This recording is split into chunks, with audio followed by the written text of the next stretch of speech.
नमस्कार स्टूडेंट्स। आज हम electronics paper second BSc part second का यूनिट 3 शुरू कर रहे हैं, जिसका नाम है ट्रांजिस्टर। ट्रांजिस्टर का शाब्दिक अर्थ हम देखें तो शाब्दिक अर्थ बनता है ट्रांसफ़र ऑफ रजिस्टर, यानी कि प्रतिरोध का स्थानांतरण। ऐसी युक्ति जो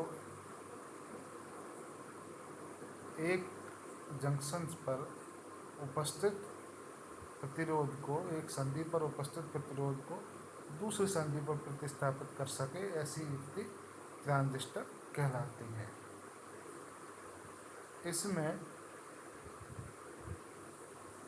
दूसरा नाम इसका द्विध्रुवी संधि ट्रांजिस्टर, बाईपोलर जंक्शन ट्रांजिस्टर भी कहते हैं। इसमें बाईपोलर ट्रांजिस्टर इसलिए कहते हैं क्योंकि इसमें दो प्रकार के आवेश वाहक होते हैं, एक इलेक्ट्रॉन, दूसरा होल। संधि ट्रांजिस्टर का सामान्य अर्धचालक क्रिस्टल होता है।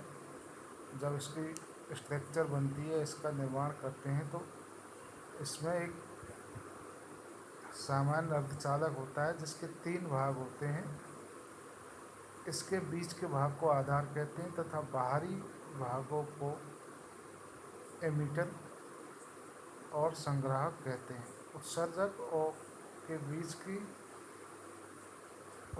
और आधार के बीच की संधि को उत्सर्जक आधार संधि कहते हैं। एमीटर बेस जंक्शन, जिसे जेईबी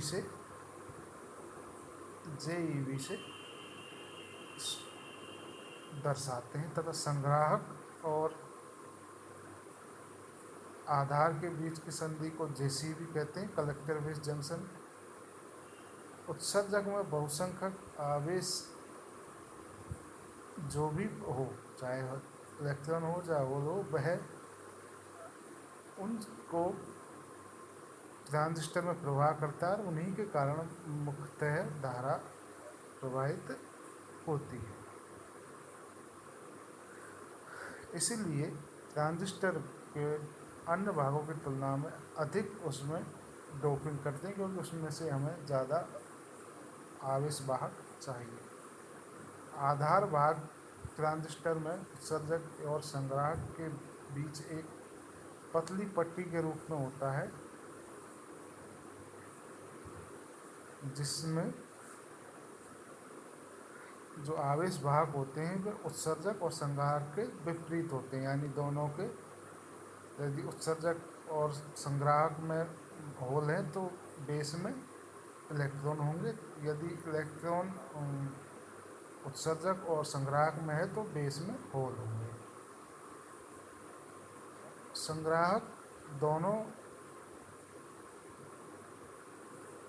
भाग, कौन कौन से भाग संग्राहक के अलावा, उत्सर्जक और बेस से आकार में अधिक होता है, तथा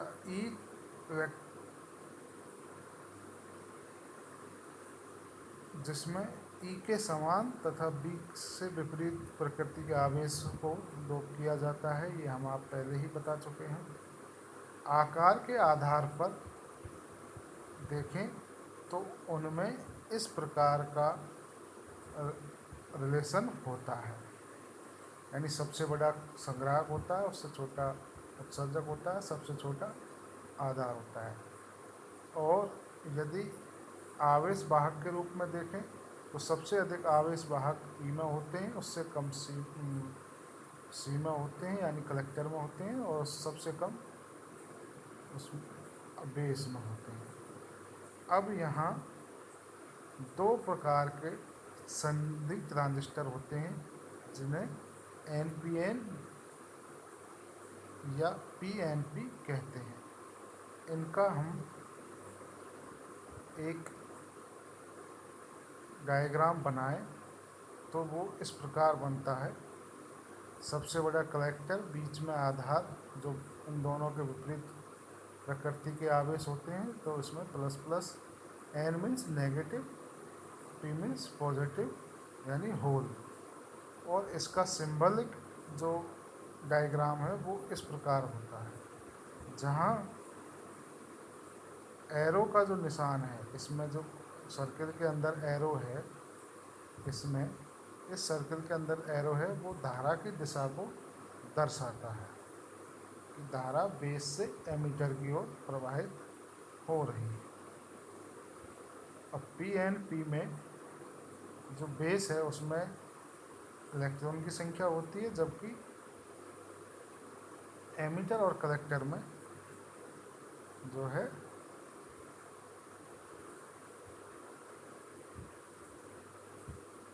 होल की संख्या होती है। ये इसका सिंबलिक है और उसमें धारा की दिशा एमीटर से बेस की तरफ होती है। अब इसके अंदर जो तीर, जो एरो का निशान है, वो तीन चीज़ों को हमें व्यक्त कर सकता है। एक तो उत्सर्जक की दिशा, स्थिति और ट्रांजिस्टर का टाइप पता चलता है और धारा की दिशा पता चलती है। अब हम किसी भी ट्रांजिस्टर को जब ऑपरेशन करते हैं, उसको उपयोग में लाते हैं, तो उसमें कुछ कंडीशंस होती हैं कि हमेशा उत्सर्जक आधार संधि फॉरवर्ड वाइज होनी चाहिए। उत्सर्जक आधार संधि फॉरवर्ड वाइज का मतलब, यदि हम एन पी एन का उपयोग में ला रहे हैं तो पी जो टर्मिनल है, बेस टर्मिनल है, वो हमेशा पॉजिटिव से रहेगा और जो उत्सर्जक ई का टर्मिनल है वो नेगेटिव रहेगा। तो ये एक मेन कंडीशन है। दूसरी कंडीशन ये है कि जो जे सी बी है वो हमेशा पश्च वाइस होनी चाहिए। जे सी बी हमेशा कैसी होनी चाहिए? पश्च वाइस होनी चाहिए, जिस पर विभव का मान जे ई बी से कैसा होना चाहिए? अधिक होना चाहिए। यानी कि ये वाला वोल्टेज इस वाले वोल्टेज से अधिक होना चाहिए। यानी कि B E B greater than B C B होना चाहिए। और दूसरी बात, J E B forward wise तथा जे सी रिवर्स वाइज होनी चाहिए। जे सी बी का फॉरवर्ड वाइज होने के कारण उस पर जो विभव रोधिका का मान है कम हो जाता है और उत्सर्जक में उपस्थित बहुसंख्यक आवेश आधार में आ जाते हैं और आधार में स्थित अल्पसंख्यक आवेश उत्सर्जक की ओर चले जाते हैं, जिससे परिणामी धारा आई ई प्राप्त होती है। यानी जो उत्सर्जक से आ रही है, इसलिए उसका सिंबल हमने आई ई दिया है।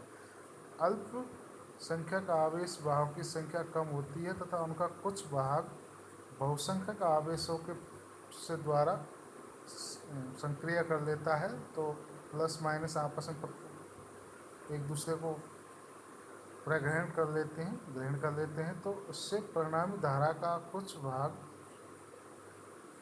नगण्य हो जाता है। उत्सर्जक भाग ई में विस्तृत बहुसंख्यक आवेश वाहकों में गतिज ऊर्जा बहुत अधिक होती है और आधार क्षेत्र की मोटाई अत्यल्प होती है, जिससे अधिकांश बहुसंख्यक वाहक संग्राहक में पहुंच जाते हैं और संग्राहक संधि पश्च वाइस होने के कारण, जिससे बहुसंख्यक आवेश आकर्षित होकर गति करते हैं, जिससे संग्राहक में धारा का प्रवाह होता है। IC और IE का मान बराबर नहीं होता। IE का मान हमेशा IC से अधिक होता है। क्यों होता है IC का मान? क्योंकि कुछ जो आधार में उपस्थित आवेश हैं वो एमीटर में उपस्थित आवेश से प्रग्रहण करके, यानी उससे संक्रिया करके पॉजिटिव नेगेटिव आपस में मिलकर एक दूसरे को बॉन्ड बनाकर वहीं ख़त्म हो जाते हैं और जिससे IE का मान IC से अधिक होता है।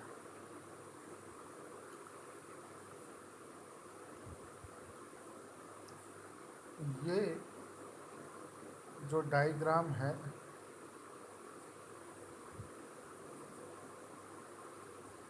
ये हमारा एक्टिव डायग्राम है, ये नॉन एक्टिव ट्रांजिस्टर की डायग्राम है। इसमें ये फॉरवर्ड वाइस होने के कारण ये जो यहाँ पर ये वाला बैरियर है ये कम है, जिससे ये इलेक्ट्रॉन इधर आ जाते हैं। ये बैरियर कम है तो ऊपर के इलेक्ट्रॉन इधर आ जाएंगे। ये देखिए यहाँ की जो ऊपर की सबसे ऊपर की डॉट डॉट लाइन है वो इधर आ जाएगी, और जिससे आवेश का प्रवाह होगा और धारा भी प्रवाहित हो जाएगी। जबकि फॉरवर्ड वाइस में ये बैरियर यहाँ बचा हुआ है इतना सा, और इसको ये पार नहीं कर पाते, जिससे धारा का प्रवाह नहीं होता है।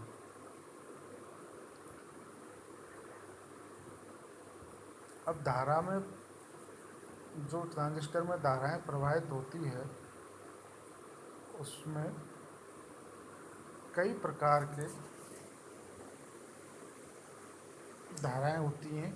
जैसे ट्रांजिस्टर में जो धाराएं होती हैं वो कुछ तो नेगेटिव चार्ज के कारण, कुछ पॉजिटिव चार्ज के कारण प्रवाहित होती है। तो उसमें जैसे उत्सर्जक में कुछ अधिकतम भाग नेगेटिव, जैसे हम लें NPN लें, NPN में सबसे अधिक जो फॉरवर्ड वाइज अवस्था में जब JEB होगा तो NPN दर में धारा E से B में प्रवाहित होगी, E इलेक्ट्रॉन के विसरण के कारण। अब B से E में होल के विसरण के योग के बराबर होगी। यानी जितना E से B में इलेक्ट्रॉन का विसरण होगा उतना ही B से E में होल का विसरण के योग के बराबर दोनों में धारा प्रवाह होगी। यानी जितने कुछ तो अधिकतम तो इलेक्ट्रॉन प्रवाह करेंगे, और होल जो जाएंगे B में से बेस में से, दोनों की डायरेक्शन कैसी होगी, सेम होगी, तो दोनों का क्या हो जाएगा, एडिशन हो जाएगा।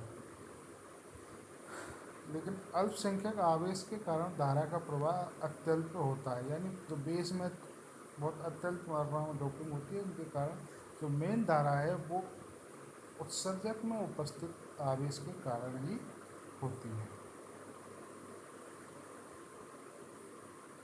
आधार में विसरित बहुसंख्यक आवेश का अधिकांश भाग संग्राहक में पहुंचा। जो भी आवेश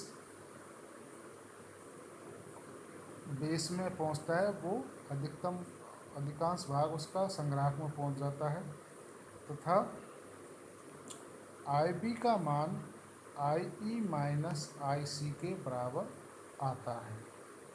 अतः IE बराबर IC प्लस IB हमें प्राप्त होता है। यानी कि IE में से जो भी धारा प्रवाह होगी वो संग्राहक धारा तथा बेस धारा के योग के बराबर होगी।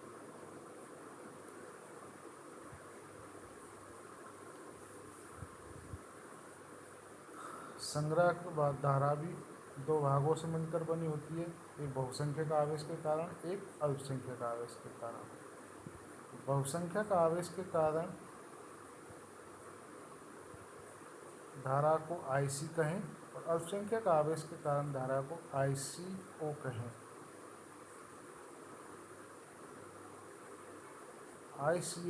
IC का व्ययमान जब उत्सर्जक टर्मिनल खुला हो तब तो धारा लाभ हमारे पास कितना होगा, IC अपॉन IE।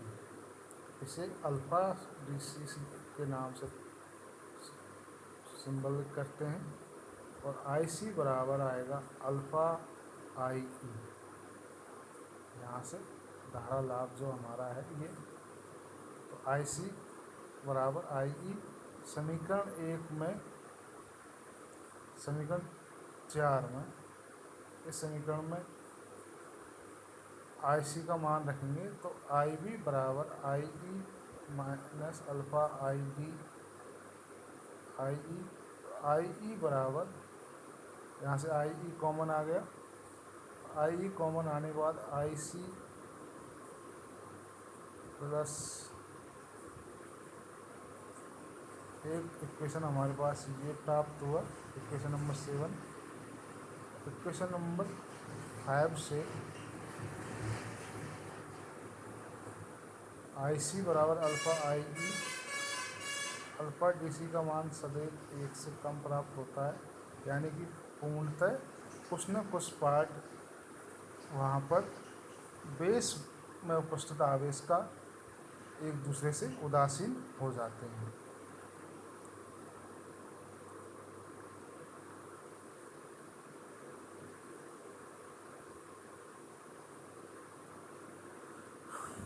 यदि प्रत्यावर्ती धारा स्रोत करें तो हमारे पास ये अल्फा जो धारा लाभ है वो इस प्रकार प्राप्त होगा।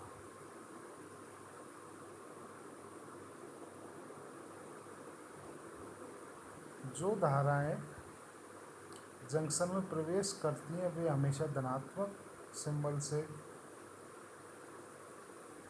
इनके लिए धनात्मक सिंबल यूज किया जाता है। जो धाराएं ट्रांजिस्टर से दूर जाती है उन्हें ऋणात्मक कहा जाता है। तो यहाँ पर इसमें आप ये सिंबल देख सकते हैं, इसकी एरो इधर है तो आई ई माइनस, तो आई बी इधर से, तो आई सी प्लस, तथा जो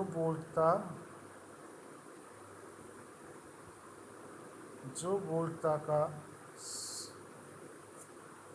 जो सिंबल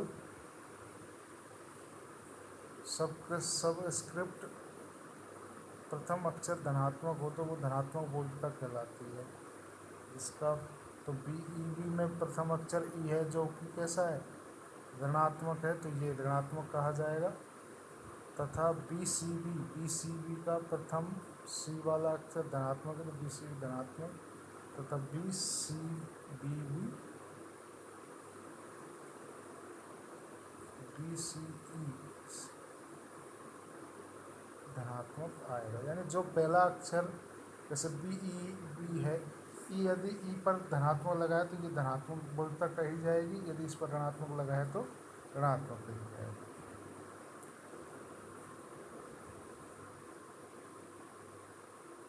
अब यहाँ जब हम इसको ट्रांजिस्टर को उपयोग में लेते हैं तो इसमें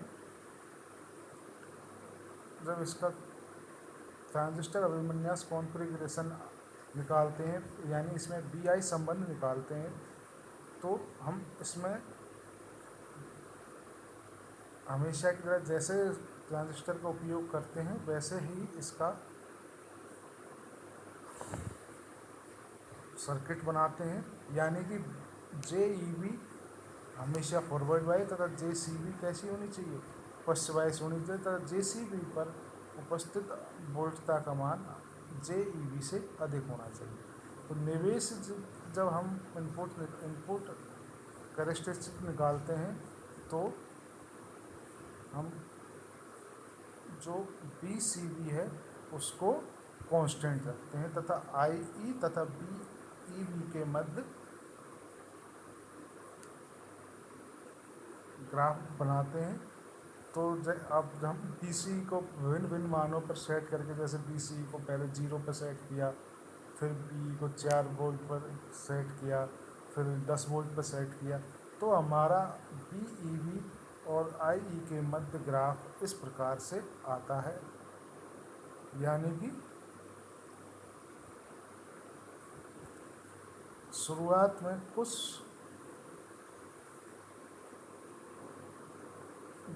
निर्गम वोल्टता के बी सी को स्थिर रखते हैं, तथा बी सी का मान स्थिर रखकर बी का मान जैसे जैसे बढ़ाते हैं तो आई ई का मान भी बढ़ता है। आप देख रहे हैं यहाँ पर आई ई का मान बढ़ रहा है, और बी ई बी के एक निश्चित मान के कम करने पर आई ई का मान बिल्कुल अत्यल्प हो जाता है, और जिसे हम क्या कहते हैं, कट ऑफ वोल्टता कहते हैं। कट ऑफ वोल्टता का मतलब यह है कि बी का मान हम ज़्यादा ही कम कर दें तो शुरुआत में यहाँ से, और ये कट ऑफ रीजन कहलाएगा। यहाँ पर एक कट ऑफ वोल्टता यानी एक निश्चित मान के बाद ये बढ़ना शुरू हो जाती है, तो निश्चित मान को ही हम क्या कहते हैं, कट ऑफ वोल्टता या दहली वोल्टता कहते हैं। यानी देखिए यहाँ से यहाँ तक तो जीरो है, इसको हम यहाँ देखें, देखिए यहाँ से यहाँ तक ये जीरो है, लेकिन यहाँ से बढ़ते ही ये फिर ऐसे बढ़ने लग गया।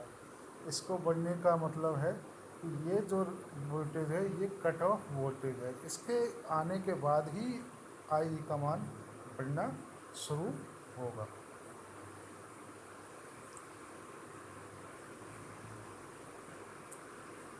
अब हम आउटपुट कैरेक्टरिस्टिक निकालते हैं। तो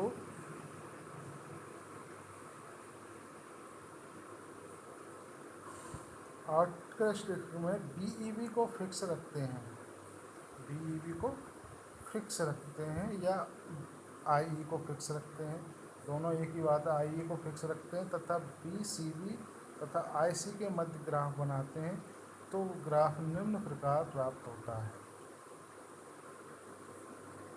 वो ग्राफ निम्न प्रकार किस प्रकार, इस ग्राफ में तीन क्षेत्र प्राप्त होते हैं। सक्रिय क्षेत्र जिसमें ये अच्छी तरह से जे बी अग्रवायसित होता है तथा जेसीबी पश्चवायसित होता है, और ये आई का मान 0 होने पर आईसी का मान भी आईसीओ के बराबर प्राप्त होता है। और इसमें ये ग्राफ हमारा एक निश्चित मान के लिए स्टेबल प्राप्त होता है, आईसी का मान स्टेबल प्राप्त होता है। इसमें दूसरा क्षेत्र है सैचुरेशन क्षेत्र या संतृप्त क्षेत्र। इसमें बीजेटी की दोनों संधियां अग्रवाइस हो जाती हैं तथा बीसीबी का मान ऋणात्मक होने पर तथा आधार पर शून्य वोल्ट प्राप्त होने पर जेसीबी भी फॉरवर्ड वाइस हो जाती है। बीसीबी का मान ऋणात्मक होने पर, आधार का मान शून्य होने पर ये दोनों कैसी हो जाती है, फॉरवर्ड वाइस हो जाती है। और इस कारण आईसी का मान चरघातांक के रूप में बढ़ता है। यहाँ आप देखिए आईसी का मान, देखिए यहाँ 0 है बीसीबी का, तो ये नेगेटिव है। जब ये नेगेटिव है और ये 0 है तो ये कैसी हो गई, इधर 0 इधर नेगेटिव, तो ये अधिक हो गया, तो ये कैसे हो गया, फॉरवर्ड वाइस हो गया। तो इस स्थिति में आईसी का मान चरघातांक के रूप में बढ़ता है, जो इस तरह से बढ़ रहा है, ये चरघातांक की स्थिति होती है। दूसरा, cut off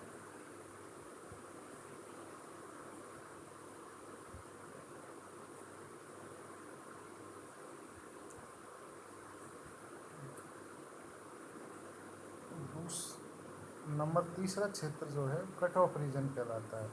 cut off reason का मतलब है कि आई ई द्वारा 0 के और तथा वक्र के बीच का अंतर क्षेत्र कट ऑफ रीजन कहलाता है। आई ई 0 से जो नीचे का भाग है वो कट ऑफ रीजन कहलाता है। यह भाग में बीजेटी की दोनों संधियां फर्स्ट वाइस होती हैं। आगे समझ, अब यहाँ से हम कितने प्रकार के अभिविन्यास हो, देखिए ये हमने जो पढ़ा था ये कॉमन बेस होता है, यानी ये कॉमन बेस के बारे में पढ़ा था। यहाँ बेस क्या दोनों में यूज हो रहा है। इसी प्रकार इसके 3 प्रकार के अभिविन्यास होते हैं, कॉमन बेस, कॉमन एमिटर तथा कॉमन कलेक्टर। और तीनों के आप इसी प्रकार से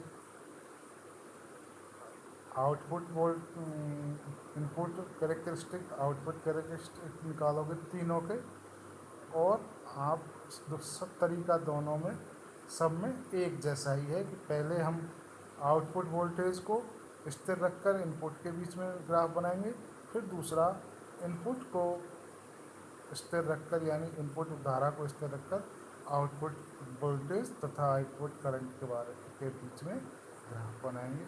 इस प्रकार से ये आपका ट्रांजिस्टर का जो बेसिक कॉन्सेप्ट है वो यहाँ पर आकर ख़त्म हो जाता है। धन्यवाद। आगे के इसमें हम पढ़ेंगे लोड लाइन और एच प्राचल, जिसके बाद आपकी ये यूनिट ख़त्म हो जाए। धन्यवाद।